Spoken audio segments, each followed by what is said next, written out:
We need to discuss your career choice, my mother-in-law announced. I watched the maintenance crew outside install the new sign. Alexandra Winters Global Headquarters. Her coffee cup crashed to the floor. The Winters mansion loomed before me, all limestone and pretension, exactly like my mother-in-law, Patricia. I parked my modest Honda Civic between her Mercedes G-Wagon and Victoria's Range Rover, already imagining their practiced size of disappointment. My phone buzzed. A message from Marcus, my COO. New sign installation starts in 20 minutes. Sure you don't want to reschedule this emergency family meeting? I smiled, typing back, perfect timing. Let them have their moment. Another text flashed. My husband, Michael. Mom's in rare form. Sorry about this, Alex. You don't have to come. But I did. After 3 years of their subtle jabs and not so subtle interventions, it was finally time. I checked my reflection in the rearview mirror. Simple blouse. No designer labels. Minimal jewelry. Let them think we were struggling. It made what was coming so much sweeter. The front door opened before I could knock. Patricia Winters stood there, perfectly coiffed in channel, her disapproval radiating like expensive perfume. Alexandra, darling, you're late. By 2 minutes, Patricia. In business, timing is everything. She ushered me inside.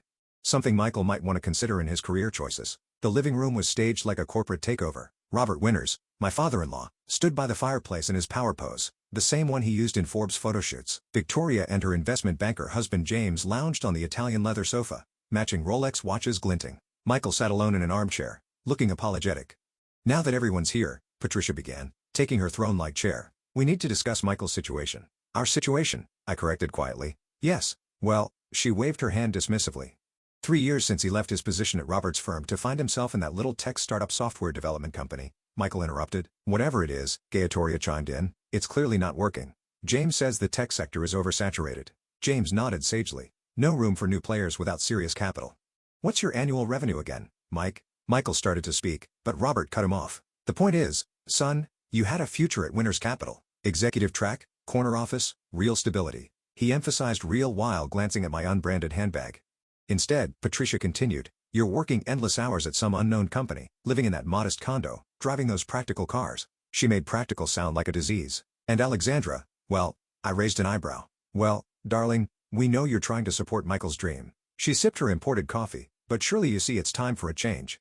The country club membership has lapsed. No summer house this year. And those clothes, she gestured vaguely at my outfit. Victoria leaned forward, all false concern. My friend's boutique is having a sale. I could take you shopping. Their discount section is quite accessible. I checked my watch. The maintenance crew would be starting soon. We're here to help, Patricia pressed. Robert can make one call. Get Michael back on track at the firm. There's no shame in admitting something isn't working. And what makes you think it's not working? I asked softly. James scoffed. Look around. No offense, but success has certain indicators. The right connections, proper appearances, social standing, interesting perspective. I pulled out my phone as a notification popped up. Ryan on schedule. Alexandra, phones away during family discussions. Patricia chided, we're talking about your future here. Your lifestyle clearly shows. Our lifestyle shows exactly what we want it to show, Ike interrupted, standing up. Michael, honey, would you open the curtains? There's something they should see. Michael grinned, the first real smile I'd seen from him all afternoon, and walked to the floor-to-ceiling windows overlooking downtown. Outside, a massive crane was lifting the final piece of signage onto the gleaming 50-story building across the street. Patricia squinted at the movement. What are they doing to the Murphy building? It's not the Murphy building anymore. I watched as the last letter was secured in place. As of this morning, it's the Alexandra Winters Global Headquarters. The imported coffee cup slipped from Patricia's manicured fingers, shattering on the marble floor. But that's impossible, Gatoria stammered. That building's worth $1,200,000,000. I supplied, though that's just the real estate, the company itself. I opened my investor relations app, closed at $14,300,000,000 market cap today. Robert stood so quickly, he knocked over his scotch. You're saying, I'm saying, I smiled, that maybe we should discuss what you consider indicators of success. But first, would anyone like to guess what Michael actually does at my little tech startup? The silence was deafening as the golden letters of my name caught the afternoon sun, casting shadows across their shocked faces. Finally, Patricia found her voice. But all this time, you've been Chief Technology Officer, Michael answered proudly, of my wife's company, the one you never bothered to ask about. I sat back down, smoothing my non-designer skirt. Now about that emergency family meeting, shall we begin? The Waterford crystal scotch glass slipped from Robert's fingers, joining Patricia's coffee cup on the marble floor. No one moved to clean up either mess.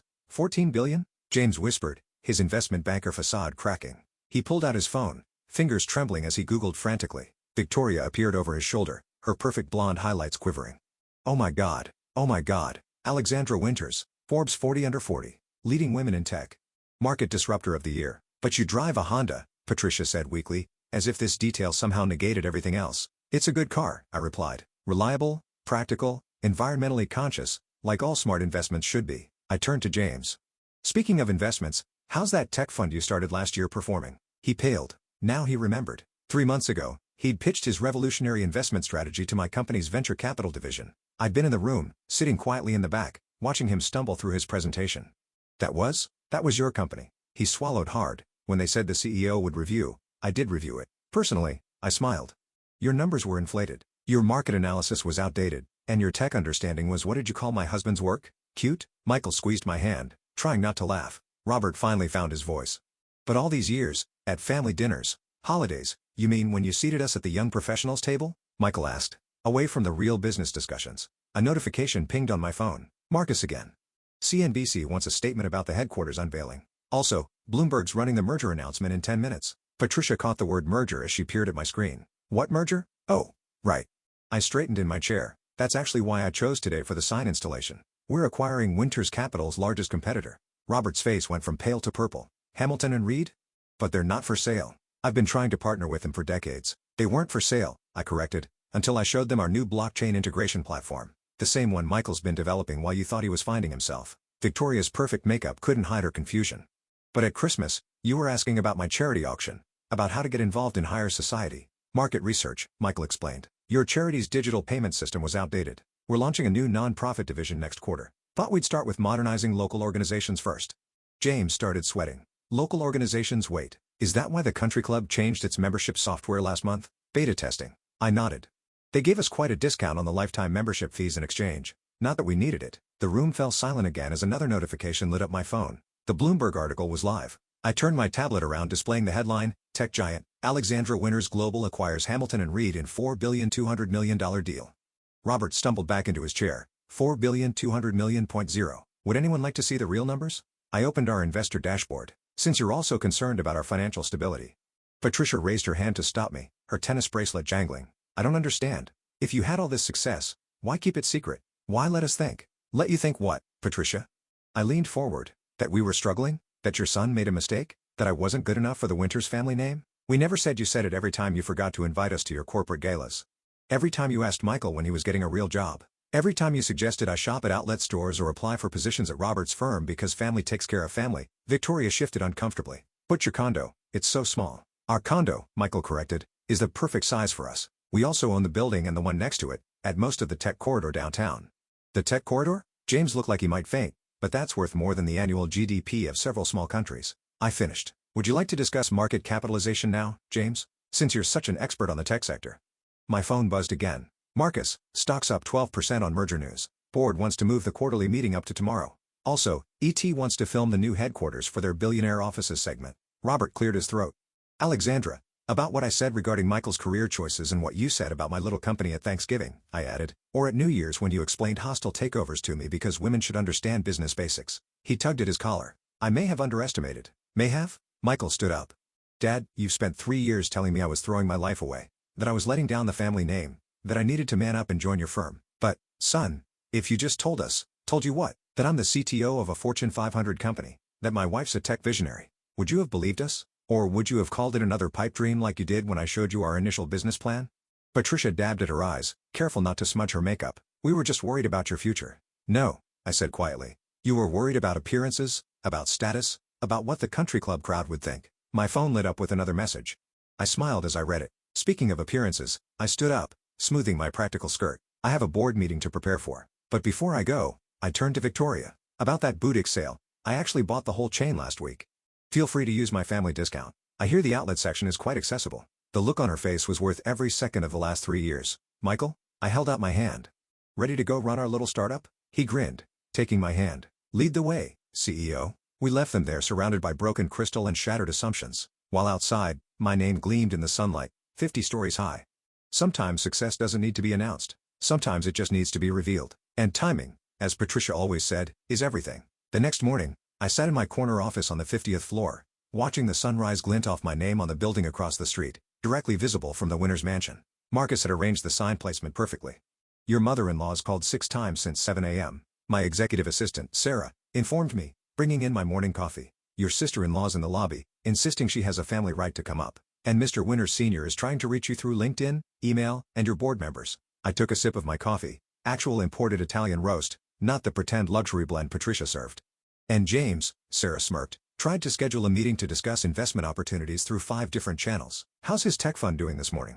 She pulled up the market data, down 15% after news broke that Alexandra Winters Global rejected their partnership proposal. Apparently, some of his bigger clients are questioning his market insight. My phone buzzed with a text from Michael. Dad's waiting in my office. Says he won't leave until we talk. Your 9 a.m. is here, Sarah announced. The ET film crew for the Billionaire Offices segment. I straightened my Armani blazer. No more hiding in practical clothes. Send them in. And Sarah? Make sure Victoria can see the filming from the lobby. The next hour was a carefully choreographed display of success. The camera crew filmed my private elevator, the biometric security systems, the floor-to-ceiling windows offering panoramic city views. They lingered on the original Picasso in my conference room, the one Victoria had once lectured me about, explaining investment art to the uninitiated. Miss Winters, the host asked, your company's rise has been described as meteoric, yet you've maintained an incredibly low profile until now. Why the change? I smiled, thinking of Patricia's broken coffee cup. Sometimes success speaks for itself. We let our innovation do the talking. And the new headquarters? The timing of the reveal with the Hamilton and Reed acquisition? Perfect timing is both an art and a science. I gestured to the building across the street. Speaking of which, right on cue, the maintenance crew began installing the digital display board below my name. Livestock prices, company achievements, and market rankings scrolled past in brilliant LED clarity directly visible from the Winters breakfast room. My phone buzzed again. Michael, Dad's still here. Mom's now in the lobby with Victoria. Should I have security? No. I texted back. Send them to the main conference room. Time for a family meeting, our style. After the ET crew finished, I took the private elevator to the 48th floor. Through the glass walls, I could see them all waiting. Robert pacing, Patricia perched nervously on a designer chair, Victoria pretending not to stare at the view. Michael stood as I entered, fighting a grin. We'd rehearsed this moment. Welcome to our little startup, I said, activating the smart glass walls. They turned opaque, giving us privacy. I believe you wanted to discuss business. Robert stepped forward. Alexandra, about Hamilton and Reed. The acquisition, it's done. The contracts were signed last night, but I've been courting them for years. He ran a hand to his silver hair. We could have partnered, combined families, like you combined families when you excluded us from business discussions. Michael asked. Or when you told me I was betraying our legacy by joining Alex's company. Patricia stood, smoothing her Gucci dress. Darling, we didn't know if you just told us. Like you told me about the country club board position that unfortunately went to Victoria instead. I pressed a button, bringing up our company financials on the wall screen, or about the family investment opportunity you gave to James but didn't mention to us. Victoria flinched at the numbers displayed. Our quarterly earnings exceeded Winters Capital's annual revenue. That's more than Daddy's company makes in 5 years, she whispered. 10, actually. I sat at the head of the conference table. My table, my company, my rules. Now about that emergency family meeting. Robert's face flushed. Alexandra, we can explain. No need. I pulled up another screen. But since we're all here, let me explain something. Your firm's digital infrastructure is outdated. Your market approach is stagnant, and your biggest competitor is now my subsidiary. Patricia guessed. Subsidiary? Welcome to modern business, Patricia. Would you like to discuss timing now? The room fell silent as the implication sank in. Through the windows, my name continued to shine. A brilliant reminder of everything they'd underestimated. What do you want? Robert finally asked. I smiled, thinking of all their family dinners, all their subtle dismissals, all their condescending advice. Want? I'm offering you something. A chance to join the future. To be part of what Michael and I have built. I slid a tablet across the table. Your company's digital transformation proposal. Michael's been working on it for months. Victoria leaned forward. You're buying Daddy's company. No, Michael answered. We're offering to modernize it, to help it survive because that's what family does. Right, Dad? They help each other. Robert picked up the tablet, his hands shaking slightly as he read. His eyes widened at the numbers. This would mean, he started, a complete restructuring. I finished. New technology, new approaches, new leadership. I paused meaningfully. New understanding of what success looks like. Patricia touched her strand of pearls, her nervous tail. And if we refuse, then Hamilton and Reed's client list becomes very attractive to ambitious firms looking to expand. I shrugged. Timing, as you taught me, is everything. The silence stretched as they looked at each other. These people who dismissed us for so long, now sitting in my building under my name, contemplating my offer. Well, I asked finally, shall we discuss the future? Or would you prefer to return to the country club and explain why Hamilton and Reed's new CEO doesn't accept your calls anymore? Robert cleared his throat. Where do we sign? I smiled, thinking of all those family meetings where they tried to plan our future. Welcome to Alexandra Winters Global. Let's talk about your career choices. 6 months after the emergency family meeting, I stood at the window of my office watching the sunset paint the city skyline in shades of gold. The digital display on our headquarters now showed our latest achievement. Alexandra Winters Global reaches $20 billion market cap. My phone buzzed with a text from Michael. You'll never guess who's in the lobby again. I didn't need to guess. Patricia had been making weekly attempts to reach me, each one more elaborate than the last. Today's variation involved a Hermos handbag, the same one she'd once told me I might be able to afford someday if I made better career choices. Mrs. Winters is insisting it's a peace offering, Sarah reported, entering with my afternoon reports. She's also brought a Wall Street Journal article about us. Apparently, we're their cover story, text Silent Giant. How Alexandra Winters built an empire in secret. I smiled, remembering Patricia's coffee cup shattering on her marble floor. How's the Winters Capital transition going? Sarah pulled up the metrics. Digital transformation is at 85%. Robert's actually following Michael's implementation schedule. And Victoria, let me guess, another investment proposal? 3, actually. Though she did finally stop adding Alexandra Winters' sister-in-law to her email signature. The elevator chimed, and Michael walked in, looking amused. Mom's gotten creative. She's telling everyone in the lobby about her visionary daughter-in-law and how she always saw your potential. I raised an eyebrow, like when she saw my potential at Christmas and suggested I take a basic coding class at the community college. To be fair, he laughed. She now tells everyone she was testing your humility. My phone lit up with another notification. Marcus, Forbes wants to do a family business feature. Interested? Before I could respond, Sarah announced, James is here too. Says he has a game-changing proposition. Still trying to save his tech fund? Michael asked. I pulled up the market data. James' fund had lost another 20% since our revelation. Turns out, his clients didn't appreciate learning. Their tech expert had failed to recognize one of the biggest players in the industry, even when she was sitting across the family dinner table. Should I send them up? Sarah asked. I considered the poetic justice. Patricia, who'd spent years orchestrating family meetings to discuss our situation, now waiting in my lobby. James, who'd mansplained tech trends to me at every holiday, now watching his fund collapse after missing the biggest trend of all, conference room, I decided. The small one. 10 minutes later, I walked into the deliberately chosen space. The small conference room was still larger than Robert's entire office at Winters Capital, with better views and significantly more advanced technology. Patricia stood immediately, clutching her Hermes peace offering. Alexandra darling, you look executive.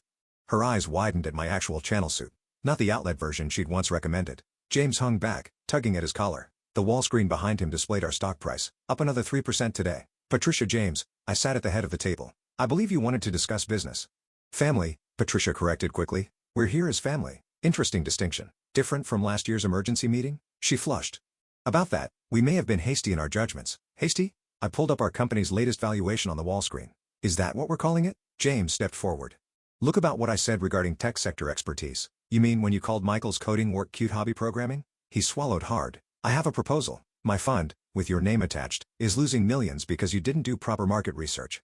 I smiled. Speaking of research, how's that boutique chain doing, Patricia? The one Victoria said I should shop at? They filed for bankruptcy last month. I know. We bought them yesterday, planning to integrate their sales platform with our new retail technology division. I paused. The outlet section will be quite accessible. Patricia clutched her handbag tighter. Alexandra, we're trying to make amends. Are you? Or are you trying to salvage your social standing now that everyone knows who really controls the city's tech corridor? The door opened, and Michael entered with Robert. My father-in-law looked different now. Humbler, less commanding. Amazing what a few $1 billion could do to a person's posture. The Hamilton and Reed integration is exceeding projections, Robert reported, then added quietly, you were right about the blockchain implementation. Like Michael tried to tell you 3 years ago, he nodded, looking at his son with new respect. I should have listened. Yes. I stood up, smoothing my designer skirt. No more hiding in practical clothes. You should have. You all should have. But you were too busy planning our futures to notice we'd already built one. Patricia stepped forward, offering the Hermes bag. We were wrong about everything. Please, can we start over? I looked at the bag, the same model I had 3 of in different colors, sitting unused in my closet. Status symbols meant something very different now. Start over? I pressed a button and the wall screen filled with photos. Every dismissive family dinner, every condescending holiday gathering, every emergency meeting about our choices, or move forward. They stared at the evidence of their past behavior, documented in high-resolution clarity. Forward, Michael said firmly. But on our terms. I nodded. First term, no more emergency family meetings about our life choices. Second, Michael added, Dad steps down as CEO of Winters Capital. I'll oversee the digital transformation personally. Robert started to protest, then looked at the stock price display. Agreed. And finally, I turned to Patricia. No more helpful career advice. No more social engineering. No more trying to fix what was never broken. She placed the Hermes bag on the table, a surrender flag in designer leather. Anything else? I smiled, thinking of all the family dinners to come, all the holiday gatherings where things would be very different. Yes. I picked up my tablet. I believe you have some experience planning charity galas. Our new foundation needs an event coordinator, someone who understands timing. Patricia's eyes widened at the opportunity and the implicit challenge. Welcome to the family business, I said. The real one. Outside, my name continued to shine over the city, but it wasn't about the sign anymore. It was about what it represented: success built on our terms, victory earned in silence, and power revealed at exactly the right moment. Sometimes the best revenge isn't proving people wrong. It's letting them realize they never really knew you at all.